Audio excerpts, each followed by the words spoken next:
quiero darle bienvenidos una vez más a nuestro estudio a la profeta Abdías. Estamos nosotros continuando en ese corto libro, hablando del último pedazo. Como hemos hablado, hay una dificultad que le estamos encontrando en que el pueblo de los edomitas, que Idomea se habla en el Nuevo Testamento, está en poder y control en Jerusalén bajo Herodes. Y tenemos profecías aquí integral en la profeta Abdías que tanto Jerusalén como los edomitas van a desaparecer. Y sabemos que sucedió esto alrededor del año 72 por ahí, cuando el Imperio Romano entró y destruyó por fin al pueblo de Israel y Jerusalén. Entonces vamos a seguir, vamos a repasar un poquito lo que hemos hablado, solo para que nos recordamos. Aquí tenemos una mapa de Israel.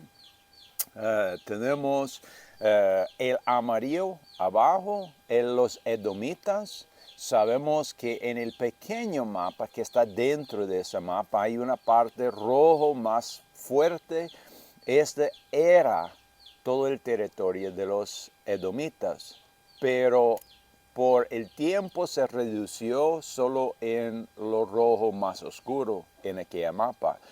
Y ya no fueron conocidos como edomitas, sino Idomea en el Nuevo Testamento.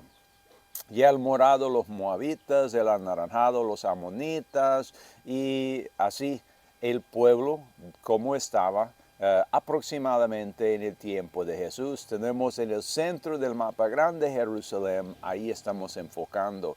Entonces el primer versículo en Abdías dijo: visión de Abdías, así dice Jehová, el Señor, en cuanto a Edom. Está hablando del amarillo en el mapa. Hemos oído el pregón de Jehová, y mensajero es enviado a la gente. Levantaos y levantémonos contra ella en batalla. Y como hemos recordado por nuestro estudio, tenemos dos hermanos, Jacob, Esaú. Eran gemelos, nació al mismo tiempo. Esaú fue más amado por su padre, Jacob más amado por su madre. Hubieran pleitos porque Jacob quitó la primogenitura de su hermano Esaú, también quitó la bendición de la patriarca y fue muy bendecido Jacob. Y parece a veces que no tuvo que sufrir por sus acciones, pero la verdad es que toda acción tiene una reacción, tiene una consecuencia. Y estamos llegando en ese estudio a ver las consecuencias grandes a lo largo del tiempo. ¿Por qué? Porque viene Dios y dice que está levantando contra Edom. En parte es porque los edomitas no tuvieran piedad del pueblo de Dios. Estaban a lo largo del tiempo peleando. Pero cuando llegó a Siria y conquistó el reino al norte de Israel, y cuando llegó Babilonia bajo Nabucodonosor y destruyó Jerusalén, los edomitas no levantaron mano para ayudarlas. Entonces, esto es lo que Dios estaba viendo. Igual los edomitas no eran buenas personas, por decir así, igual al pueblo de Israel a veces no eran buenas personas. Entonces, que uno puede culpar al otro de no ser bueno, pues ambos fallaron mucho a Dios. Entonces Dios viene y hay un castigo. Y en este pasaje nos está hablando del castigo. En el versículo 8 nos dijo: no haré que perezcan en aquel día, dice Jehová, los sabios de Edom y la prudencia del monte de Esaú.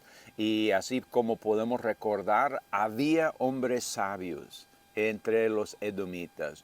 Hubo hombres que podían haber guiado los edomitas por buen camino, porque también salían de un pueblo que creían en Dios. Viene de la herencia de Abraham. Sabía de lo que enseñó Abraham, sabía lo que enseñó Isaac. Es decir, sus antepasados eran creyentes y también hombres sabios. Y los edomitas tenían todo este linaje. Sabemos por esos otros pasajes que tenemos aquí a la derecha, Job 4:1, y respondió Elifaz el temanita y dijo, y recordamos uno de los consejeros de Job, en el libro de Job, era un edomita que venía del pueblo de Temón. Es edomita, era un hombre sabio, viene a ayudar a Job, pero todo eso se perdió. Jeremías 49:7 de Edom, así dice Jehová de los ejércitos, no hay más sabiduría en Temán, ha perecido el consejo en los sabios, se corrompió su sabiduría. Entonces sabemos que aquí han perdido los que podían haber guiado bien el pueblo. Como miró en el mapa, el rojo que fue reducido, sabemos que es un pueblo que está perdiendo.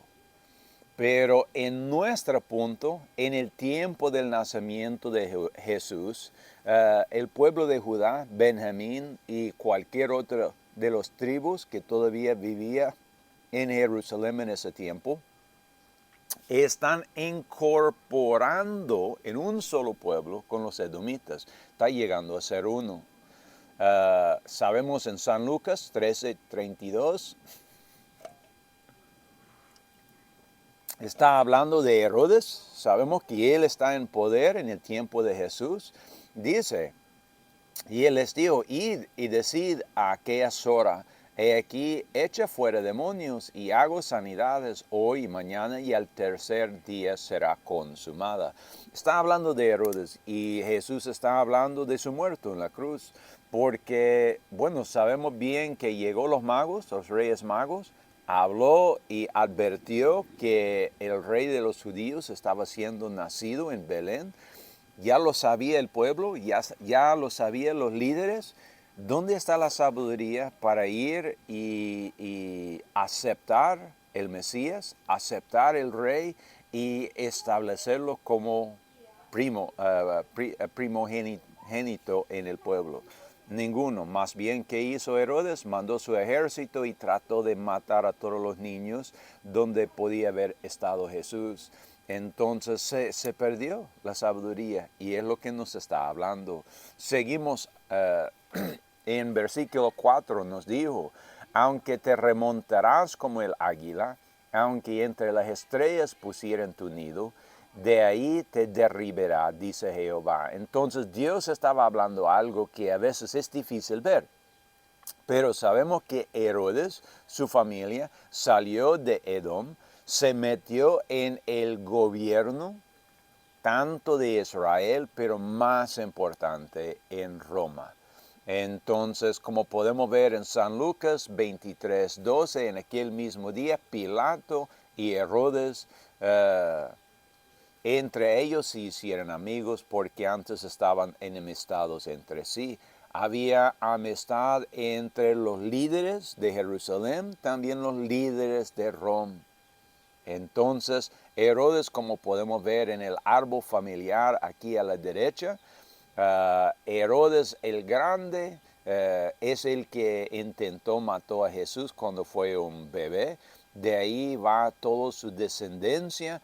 Sabemos que Herodes Antipas fue el que culpó a Herodes por casar con el hermano de la esposa de su hermano, que no era permitible. Y sabemos, bueno, todas las palabras Herodes más que todo es un título, pero estamos viendo todas las personas que eran de los edomitas y eran parte del gobierno de Israel, pero también eran parte del gobierno de Roma. Y eso es importante. ¿Por qué? Dijo en 4, aunque te remontarás como el águila.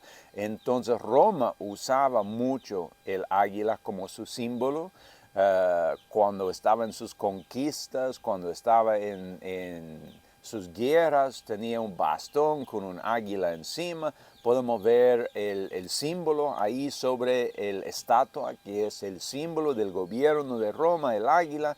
Y como abajo en la izquierda, como hablamos en otro estudio, esta piedra fue encontrado en las ruinas de Petra. Es una águila que estaba usado allá. Entonces podemos ver que este símbolo fue adoptada, fue usada por los edomitas. Dijo el Señor, aunque te remontarás como águila, de ahí lo voy a sacar. Aunque está entre las estrellas, sabemos que proféticamente la palabra estrellas muchas veces quiere hablar de los líderes espirituales, los líderes del pueblo de Dios. Y sabemos que los Herodes también tenían mucho control en el templo en Jerusalén. Entonces había esta lucha entre Roma, Jerusalén, el templo, los sacerdotes. Pero dijo Dios, aunque tratas usted de tomar poder en todo eso, yo lo voy a derribar. Quizás hubiera pensado los Herodes, el pueblo de Dios nunca puede ser destruido. Si yo me meto entre ella y me hace parte de ella, puedo asegurar que yo voy a vivir para siempre. No sé si así pensó. Pero Dios también tenía que castigar a su pueblo. ¿Por qué? Porque fue su pueblo que también rechazó su Mesías. Fue su pueblo que fue delante de Pilato y dijo, crucifica al Mesías. Entonces había un castigo que tenía que suceder. Entonces vemos en versículo 17, mas en el monte de Sión habrá liberación, habrá santidad, y la casa de Jacob poseerá sus posesiones.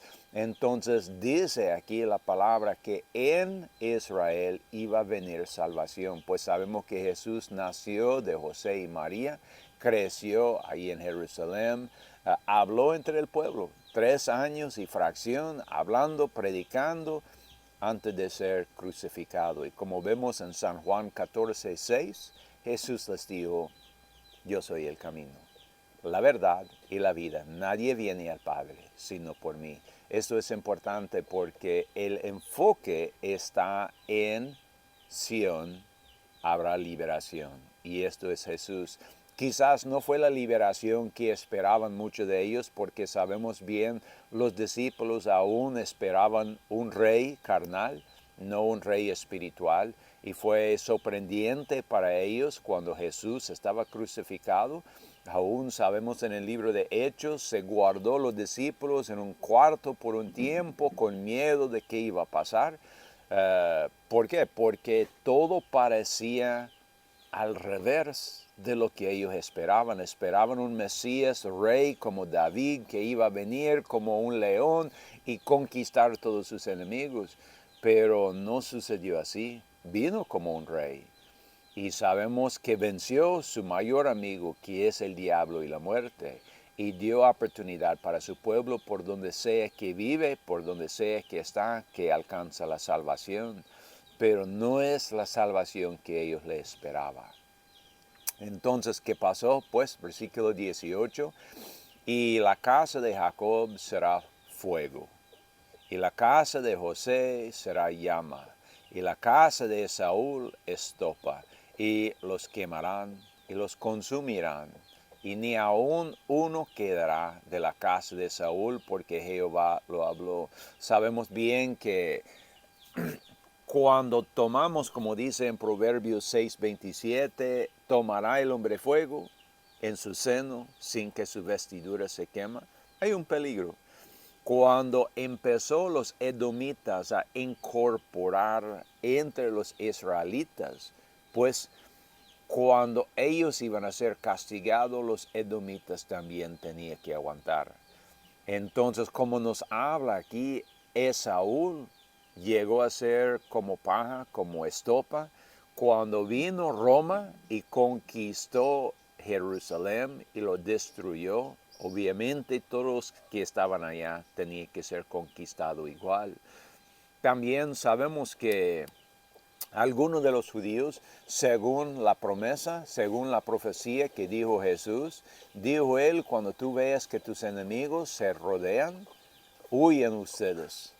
Bajan de su techo, huyen lo más rápido que puede. Y sabemos históricamente algunos sí huyeran. Fueran al sur, al tierra de los edomitas y posesionaran y vivieran principalmente en un pueblo que se llama Petra, de la cual hay muchas fotos ahí al fondo de Petra y las varios distintos lugares ahí en el sur que eran de los edomitas, pero aún esa tierra que eran de los edomitas ya no eran de los edomitas. Es decir, ellos movieron al norte y integraron en Israel, pero como no eran creyentes, fueron destruidos por el Imperio Romano.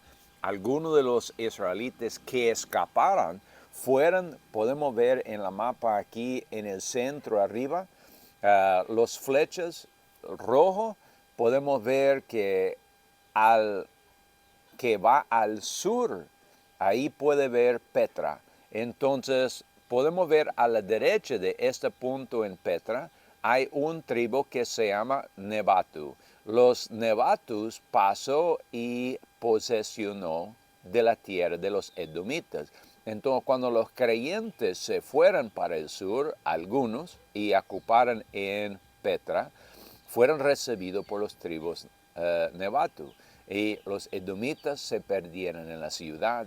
Algunos también se fueron por el norte, en el reino, en los reinos que eran del norte de Roma, y fueron esparcidos. Podemos ver en el mapa a la izquierda, en el centro, está todo el rojo oscuro, es lo que se ocupó Roma. Entonces el pequeño pedazo de Israel podemos ver sobre la mapa en transparencia, podemos ver dónde conquistó Roma. Aún donde estaba el reino de edomitas, todo era bajo Roma. Pero ahí escapó algunos de los creyentes, otros escaparon para el norte y todo eso sucedió y fueron cumplidos ya por el año 72. Los últimos de los israelitas se fueron. Tengo aquí a la derecha 3 pasajes y son importantes para pensar. Tenemos arriba versículos 19 y 20 en la Reina Valera Gómez. Tenemos en el centro 19 y 20 traducido de la Biblia en inglés, Rey Santiago. Y abajo tenemos en las mismas 2 versículos del Septuaginte, que es la Biblia griego antigua. Y quiero leerlas las 3. ¿Por qué? Porque vas a ver unas ciertas distinciones en cada uno. Y no lo voy a decir cuál de ellos es el más correcto, porque no es por eso el estudio. Pero nada más quiero que tú veas, cuando estamos traduciendo, a veces las cosas pueden cambiar o ser traducido de una forma que no es igual entre traductores. Pero lo importante es conocer, número 1, la historia. ¿Qué pasó? Sabemos que fueron al sur algunos y ocuparon en Petra. ¿Qué pasó de los demás? Y así tal vez el texto nos hace más sentido. Entonces, primeramente, la Reina Valera Gómez, versículo 9 y versículo 20, 19 y 20, dice: y los de Negev poseerán el monte de Esaú. Este es el lugar un poquito sur de Jerusalén. Lo siento, el Negev es donde están los tribus de Nebatu. Los de Negev poseerán el monte de Esaú, y la llanura de los filisteos poseerán también los campos de Efraín, y los campos de Samaria y Benjamín a Galad. Entonces el rojo en el mapa arriba en Israel, lo que está un poco a la izquierda arriba de edomitas, el amarillo, podemos ver aquel pequeño estrecho rojo. Ese eran los filisteos, los palestinos, por decir. Ellos ocuparon todo el territorio después. Sabemos que cuando entró el Imperio Romano y destruyó Jerusalén, cambió el nombre de Jerusalén en área capitalina, cambió el nombre del lugar, ya no era Israel, sino Palestina. Entonces estos ocuparon la tierra. Dice, versículo 20, y los cautivos de este ejército de los hijos de Israel poseerán lo de los cananeos hasta Serepata. Y los cautivos de Jerusalén que están en Sefrad poseerán las ciudades del sur. Entonces podemos ver, los tribus nebatus tomarán el posesión de la tierra de edomitas, los filisteos que ya van a ser conocidos como palestinos, van a ocupar lo demás del territorio ahí de Israel. Ahora vemos en la versión de Rey Santiago, traducido en español, y puedes ver las distinciones en las palabras. Dice, y los del sur poseerán el monte de Esaú, y los de la llanura, los filisteos, poseerán los campos de Efraín y los campos de Samaria.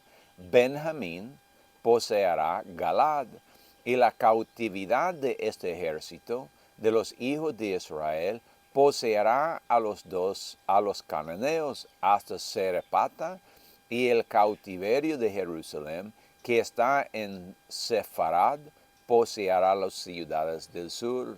Un poquito distinto, ya no nos habla de Negev, también habla que Benjamín va a poseer algo, lo cual sabemos que no fue la verdad, pero ahí está.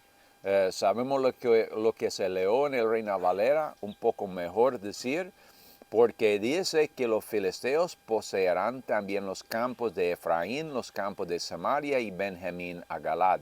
Quiere incluir toda aquella región, y eso sí sabemos es lo que sucedió. Muy bien. El último, en el Septuaginte 19, dice, y los del sur heredarán el monte de Saúl, los de la llanura, los filisteos, y heredarán el monte de Efraín, y la llanura de Samaria, y de Benjamín, y la tierra de Galad. Y el dominio del cautiverio de los hijos de Israel, la tierra de los cananeos hasta Serepata, y los cautivos de Jerusalén hasta Efrata, heredarán las ciudades del sur. Entonces ahí podemos ver que nos está diciendo en versículo 20, los judíos que estaban ahí, la casa de Israel, mejor dicho, los que iban a ser llevados cautivos si no escaparan, dice que ocuparan, heredarán las ciudades del sur. Ellos bajaban, tomaban posesión de la tierra de los edomitas conjuntos con los tribus nabatus, vivían juntos, no lo voy a decir que tomaran posesión, pero vivían juntos y empezaban a establecer de ahí fortalezas, por decir, entre sus pueblos, los judíos, y de ahí empezó a regar también por todo el mundo. Entonces podemos saber, hay una distinción pequeña entre cada una de esas traducciones, pero históricamente podemos ver lo que sucedió. Podemos ver que entró Roma, destruyó. Roma era la policía, por decir, el ejército. Destruyó, sí había romanos, pero la verdad es la mayoría de la gente en ese pueblo eran de edomitas, moabitas, amonitas, ismaelitas, israelitas y así, porque realmente no hay un pueblo romano, no hay romanitas, por decir así, porque no hay un pueblo. Eso era una nación. Y todos los que estaban bajo su dominio ya eran romanos, por decir, por el dominio del gobierno. Entonces podemos ver que los israelitas bajaban al sur, los palestinos, los filisteos, tomaban todo el Medio Oriente y hasta nuestro tiempo, en el era 1800, 1900, podemos ver que toda aquel área de Israel, la que está en nuestro mapa de arriba al centro, toda esa área era ocupado ya por palestinos, por árabes, por gente de ahí. Entonces entró los primeros israelitas y empezaban a comprar terreno y empezaban a tomar otra vez su posesión. Entonces, cuando estamos leyendo este pasaje, es importante ver las distinciones. Quiero leer ahora unas pocas palabras del historiador Josefo. Era un historiador judío que nos agrega un poco de información respecto a lo que sucedió. Según el historia judío Josefo, cuando los romanos destruyeron la ciudad y el templo en el año 70 después de Cristo, muchos judíos huyeron a las montañas o a lo largo del Mar Muerto. Varios de ellos huyeron, hicieron una última resistencia inútil en la cima de una montaña enmasada. Otros se mudaron más lejos a Bosra y Petra al sur del Mar Muerto. Entonces podemos ver, las historiadoras confirman lo que dijo la Biblia, que el pueblo de Israel, los de Jerusalén, van a ir al sur. Van a tomar o van a vivir, por decir, dice, mudaron lejos a Bosra y Petra, al sur del Mar Muerto. Entonces, así nos confirma históricamente la historia. Podemos ver en el chico mapa que está abajo a la izquierda, una línea roja sobre la mapa. Este es más que todo el camino que probablemente tomaron la gente, salían de Jerusalén, fueron a Jericó, navegaban por el sur, en el este del Mar Muerto y iban para abajo a Petra. Era el camino más fácil para llegar a Petra, por ahí probablemente fueran, cuando vieron que Israel iba a ser destruidos. Ahora, el último versículo 21, y ponemos especial atención aquí, ya estamos terminando la historia, desde que entró Roma, entró Edom, los edomitas, tomaron posesión conjuntos con Israel, agarraron poder en el gobierno, en el templo, y también trataron de hacer alianzas con Roma. Pero luego tenemos las últimas palabras, siempre Dios. Y tenemos otra vez las tres versiones aquí para que vemos un poco la distinción. Versículo 21. Y vendrán salvadores al monte de Sión para juzgar el monte de Esaú, y el reino será de Jehová. Entonces, los salvadores, ¿quiénes son? Extrañamente son Roma, es el imperio romano. Va salvando Israel de la cautividad de los edomitas. Y los que enfocaban en el Salvador Jesús fueron salvos. Otra vez, el mismo texto en el rey Santiago, la Biblia, dice, y subían salvadores al monte de Sión para juzgar el monte de Esaú, y el reino será del Señor. Y luego el Septuaginte, abajo dice, y los que escapan subirán del monte de Sión para tomar venganza en el monte de Esaú, y el reino será del Señor. Un poco de distinción. Ya el Septuaginte nos habla que los que van yendo para el sur, en parte pueden ser ellos. Los que van tomando venganza contra los edomitas, entrando en el territorio de los edomitas, están escapando, toman venganza, pero la verdad es, sabemos que la venganza no fue por parte de Israel, la venganza realmente fue por parte del Imperio Romano que conquistó el territorio. Pero nada más quería leerlo para que podamos distinguir un poco en lo que se ha dicho en las diferentes versiones. Entonces sabemos que de todo la salvación viene de Dios. Colosenses, el último pasaje, Colosenses 1:13, el cual nos ha librado de las potestades de las tinieblas y trasladado al reino de su amado Hijo. Sabemos que Jesús tomó su trono pero no era como esperaba la gente. Y esto es importante para pensar porque seguramente su segunda venida también será distinto a lo que tal vez espera la mayoría de la gente. Génesis capítulo 12, versículo 3, y bendíceré a los que te bendijieran y a los que te maldijieran maldiceré, y serán benditas en ti todas las familias de la tierra.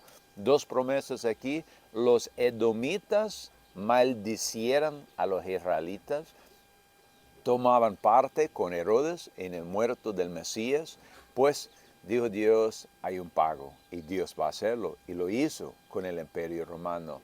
Pero también dijo Dios que todas las familias de la tierra iban a ser bendecidos por Israel. Sabemos que los que escaparan de Israel, también los que fueran esparcidos, fueran a todo el mundo, llevando siempre consigo la Torah, el Antiguo Testamento, también la Biblia, en los testimonios de los discípulos, cuando empezaban a escribir los discípulos cartas a las iglesias en sus distintos lugares, pues todo eso fue llevado luego al mundo. ¿Por qué? Porque ya no podían quedar en Jerusalén. Estaban ellos, por decir, quedando la mayor parte en Jerusalén porque era Sión, era el pueblo de Dios y no quería la gente salir. Entonces Dios a la fuerza lo llevó su pueblo a todo el mundo para que el evangelio podía llegar a todo el mundo. Y así pasó. Entonces sabemos que en la tragedia hay bendición. Y a veces no es lo que pensamos, pero siempre en la tragedia hay bendición. La obra de Dios está avanzando, a veces no como pensamos, a veces no como imaginamos, pero está avanzando como Dios quiere. Entonces espero que este estudio de Abinadí ha sido una bendición para ustedes. Abdías, lo siento, no de Abinadí, de Abdías. Espero que ha sido una bendición para usted y que también para que tomamos coraje. Dios siempre guardó su pueblo, siempre advirtió su pueblo de los peligros, y los que escuchaban podían escapar. Los que no escuchaban pues sufrían daños. Así es por todo tiempo. Entonces oremos, ayunamos, escuchamos bien la voz de nuestro Señor y esperamos en Él. Espero que tú tengas un buen día. Que Dios los bendiga.